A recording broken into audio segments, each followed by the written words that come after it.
Speculation is rife over India-China handshake at BRICS. Talks between Prime Minister Modi and China's President Xi Jinping are anticipated following recent pact on patrolling arrangements along the LAC in eastern Ladakh. China has responded positively, saying that the agreement will end the standoff between the armies. Beijing has affirmed its commitment to work with India to implement the truce, maintaining close communication. Meanwhile, Army Chief General Upendra Dwivedi stressed on the importance of returning to April 2020 status quo along the LAC. He's emphasized upon the need for disengagement and rebuilding trust between the two nations as patrolling resumes.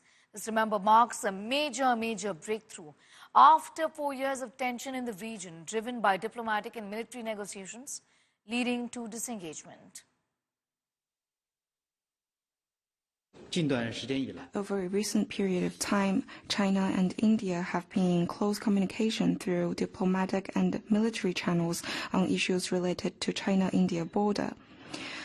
Now, the two sides have reached resolutions on relevant matters, which China speaks highly of. Going forward, China will continue to work with India to implement these resolutions.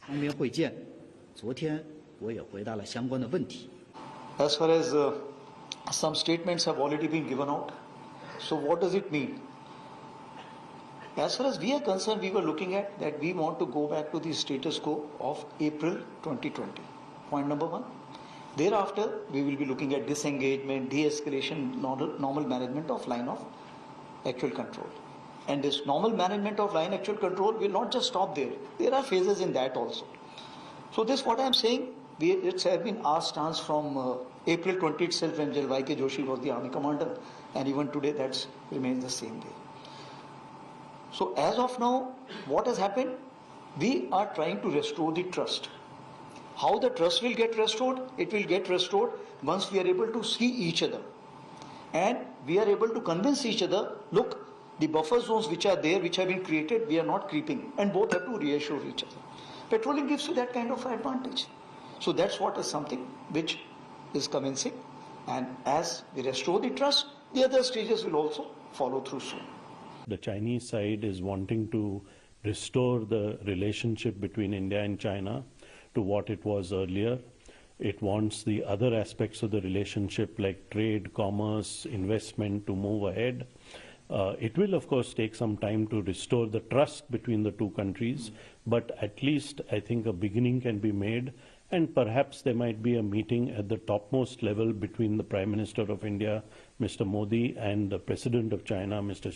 Xi Jinping, at Kazan in Russia. Now that the problems on the border along the LAC have been sorted out, I think there is a very high probability that our Prime Minister Modi, and the President of China, Xi Jinping, could have a bilateral meeting in Kazan.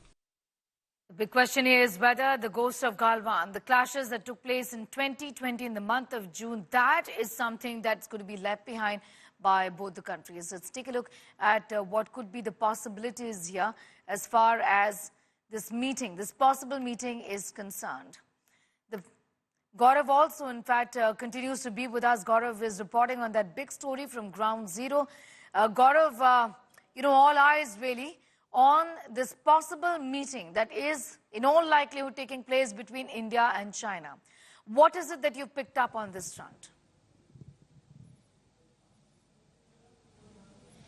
So the effort is on. To find common ground and common time for Prime Minister Narendra Modi to and for the Chinese President Xi Jinping. The atmosphere is very rife with this possibility that there could be more than just a pull aside. There could be more than just a handshake, and the two leaders, even if they meet very briefly, there would be an effort to chart out a course and decide how best will diplomats in India and China then take this relationship forward. That's the effort. That's what we've been given to believe, though so far there is no confirmation either from the Indian side or from the Chinese side. But many a time these things are kept confidential till the last moment, till the time the meeting is to happen.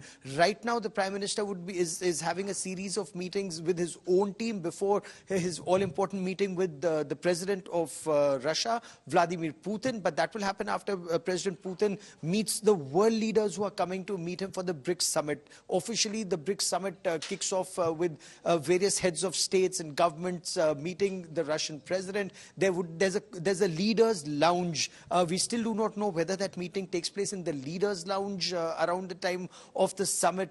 Is that when the two have a conversation and decide what directions need to be given to their respective teams, whether it's at the level of the External Affairs Minister and the Chinese State Councillor and Foreign Minister Wang Yi, whether it's at the level of the National Security Advisor, so SR, Special Representative level dialogue, External Affairs Minister level dialogue. Will the diplomats carry forward the dialogue at one level? Will then the military commanders follow on those directions? There are some issues that need to be sorted out at the level of the commanding officers or the brigade commanders, or at the level of the corps commanders or the division commanders on ground. So there are multiple issues that can be sorted out at one level, and then there are issues that have to be addressed by the heads of the state and government. So we are still waiting to hear, considering that this is happening after that post-Galwan standoff, and a new direction may be given where India-China relationship need to be taken forward. Perhaps the Indian side will listen to the Chinese side, they would listen to the Indian side, and then chart out the next course of action, Sneha. That's right. Gaurav, also what is on the agenda is the meeting between the leadership of Russia and India, Prime Minister Modi's possible meeting. Talk to us a little about that particular bilateral, because given India's involvement in all of this, and like we've been talking about, the only country perhaps which is in a position to speak to both Russia and Ukraine is India. The Prime Minister's personal equation with the Russian leadership also is extremely significant here, isn't it?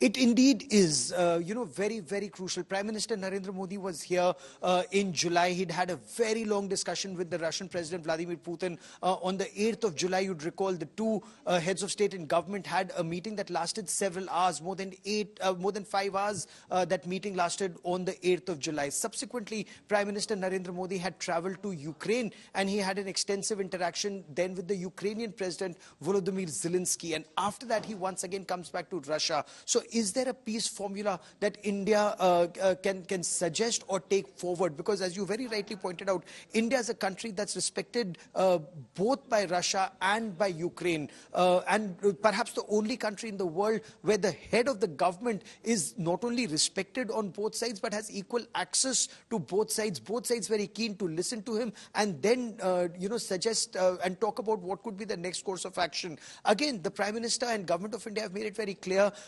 India is willing to assist. India's point throughout has been any solution can only come through dialogue and diplomacy and not through conflict. And that's been India's stand even when it comes to India-Pakistan, where the Prime Minister had made it very clear, goli bari ke beech baatcheet sunai nahi de sakti. Similarly, when it came to India and China, after Doklam in 2017 and Galwan in 2020, no solution is found through conflict at the borders, but only through dialogue and diplomacy has been India's consistent stance. And right now, in this BRICS summit, we notice that there's conflict that's happening on multiple fronts, whether it's between Iran and Israel. Again, India is very close to Iran, India is very close to Israel. Russia and Ukraine, India very close to both. And in our own backyard, when India-China conflict happens, it's again through dialogue and diplomacy. India looks for a solution and looks at a solution. So this is where India not only practices dialogue and diplomacy with what it preaches, it also practices that. Will that, bring about perhaps forward movement in dialogue that happens with Iran and with Russia? It remains to be seen, but that's the consistent policy that India has been adopting and moving forward on. Gaurav, be with us. I'll just come back to you in a moment from now. Gaurav reporting on that big story from Kazan.